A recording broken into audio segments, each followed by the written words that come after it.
Welcome, Scorpio. This is Eleanor with Peaches by Starlight Tarot, here with your September reading. Let's just dive right in and find out what September has in store for you. Your overall energy, you have beauty, and so you might find yourself in the spotlight one way or another this month. Lots of eyes on you. It's going to be for something that sets you apart, something that only you have. So you're glowing from the inside out, and your confidence might be coming from more than just how you're taking care of your appearance, but it's going to be your soul or your mind too. And you're also like showering yourself with love to show others, or at least show someone, how that's done and what that looks like, and how you take that seriously for yourself and how they should too. So I want to say, these cards for your week to week, they come from a past life oracle, and you don't have to believe in past lives or anything, but the point is they're going to show what influences from the past might be affecting each week, not like what's about to happen, right? So just so we're clear on that before I pull them.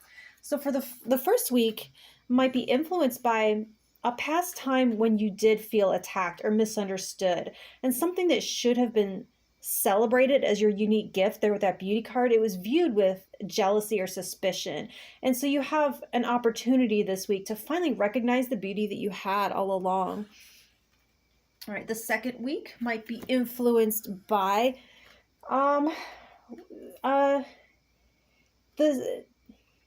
the stars, potentially. This is a culture very heavily influenced by astrology. So it might be a good time to look up your astrology, like other videos that are specifically tailored to that, for that week to find out what else you need to know. I think Mercury might be going retrograde, and that could affect you heavily. But also, since you have beauty as your overall, I wonder what strange beauty standards have you been influenced by in the past that no longer resonate? And are any of them toxic to you? And there's also a thing here about your life footprint, the legacy that you're building, and what you're hoping your life is going to amount to. And then redefining those standards there in that week. So your third week might be influenced by your childhood and whoever served as your mother figure. And I imagine you'll get something significant when we get to that fourth house, because that's what that's all about right there. Questions about your attachment style might arise, or the foundation of your self-acceptance, or perhaps lack thereof. Did it get really dark all of a sudden? Okay. Issues here could be blockages to receiving love that you might have an opportunity to heal right now.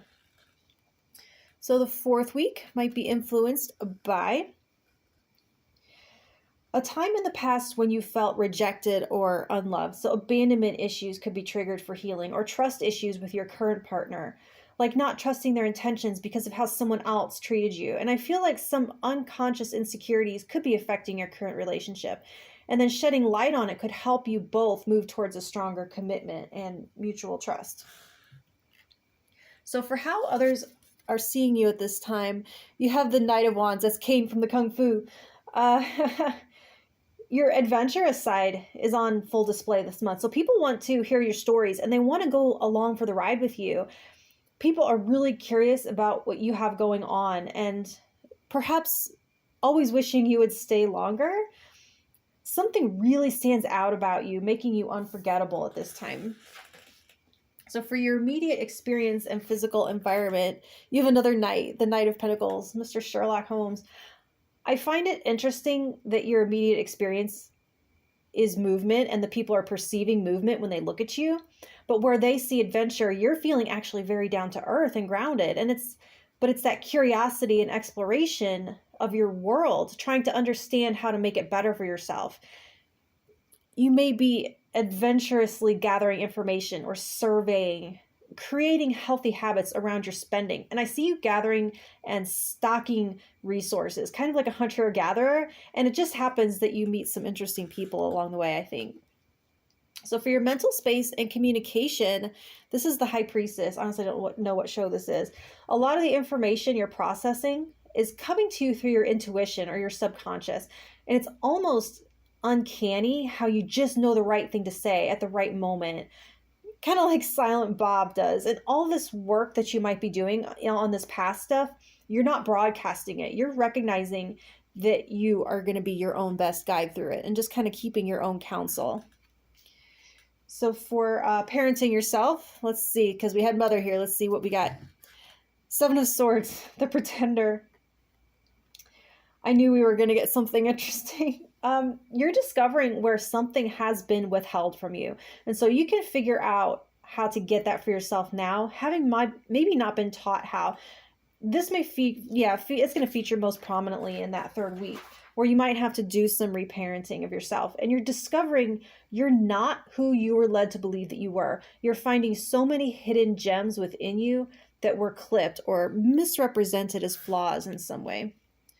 So for pleasures, you have the World. All of this seems to be in service of, I think this is the friends couch.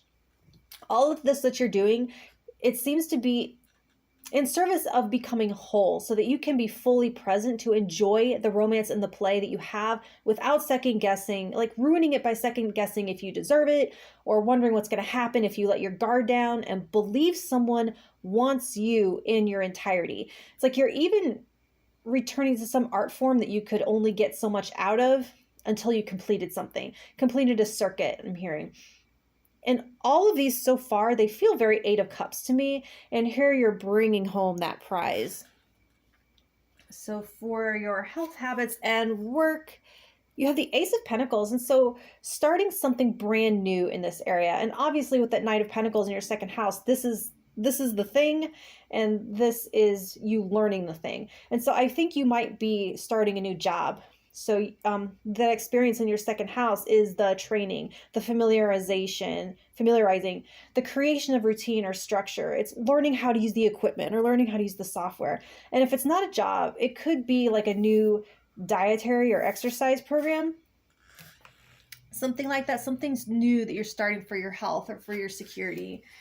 So for partnerships and contracts, you have the Eight of Pentacles, MacGyver. You're hammering out the details of an agreement. And especially if this is a business partnership. But if it's not, in a few cases, if you're going through like a legal split, this could be writing your co-parenting plan or filling out the most boring of the paperwork. But on the flip side, if some of you might be moving your relationship to that next level and making those practical plans to combine households, which that's corroborated there with that second house energy as well. So for your 8th house of intimacy and surrender, the Three of Cups, let your friends help you. Let them close to you. Don't try to undertake all of this here alone. Now, I know you are mostly trusting your own guidance. That doesn't mean you can't have support. You don't have to listen to what they say or take their advice, but you can let them in and support you and not feel so alone doing it. Personally, I wouldn't necessarily even do it without a professional, but that's me. At the very least, it's okay to be vulnerable with your support system. These are the ones that have your back, all right? So for philosophy and wisdom, you have the Chariot. I love this with the two knights because it's echoing that bold, pioneering, exploratory, adventurous forward motion. It's like your philosophy and outlook on life are evolving and maturing and overcoming the chains of all this past defeat. And you're looking at a time of more success, smoother sailing, and less doubt and self-criticism. So for reputation and legacy, the Four of Cups, Mr. Sheldon Cooper. You're known as someone with extraordinarily high standards for yourself and for others. And you've always striven for excellence, but not always allowed yourself to enjoy when you do achieve it. Maybe finding a way to poke a hole in your enjoyment of your own best qualities and accomplishments. There's kind of a beautiful mind thing here with like beauty presiding in the center of all these huge brains. We got Kane, Sherlock, the Pretender guy, MacGyver, Sheldon. Someone in your past was intimidated by you and told you something was wrong with you, and you'll be seen at the end of all this as the victor over that attempt at suppression. So for your relationship to community, you have the Lovers. They use Mork and Mindy for the Lovers. That's too cute. It's a new deck to me. I'm excited. I like this with the Three of Cups in your 8th house of intimacy because everyone's on your side. Anyone that did not have the best intentions for you in the past is not involved anymore. Or you figured out how to keep your distance. The people around you now, they see the real you. They see your true beauty. And you're surrounded by the love of everyone who comes into contact with you. So it's not in spite of, but especially because of those things about you that you would consider to be the weirdest or the quirkiest. Everything that makes you different, that maybe you felt at one time because of this persecution, that withholding, that one-sided feelings, that you had to change it or hide it with that Seven of Swords in the fourth, in order to be accepted by a parent or early friends, those young kids that are the meanest. That's exactly what makes you special, and you're the most beautiful version of yourself. So for the hidden influence, you have the Six of Wands. Again, community and public support, celebration, recognition, and acknowledgement of you, not just from them, but from you for you. The hidden influence is like, it's the energy that you're crowd surfing on. You're crowd surfing on all this support and love. And you're a rock star of personal achievement and breaking generational curses right now. Your friends, your higher self, your coworkers, they are all rooting for you. They want to see you succeed in this relationship that you're working on. They want to see you succeed at this new job or this program. They want to see you break free from the clutches of the past. And they want you to see yourself the way they see you. So that's what I have for you, Scorpio, in September. And if you want to hear what I have for you in October, hit that like button and I'll talk to you next week. Thank you.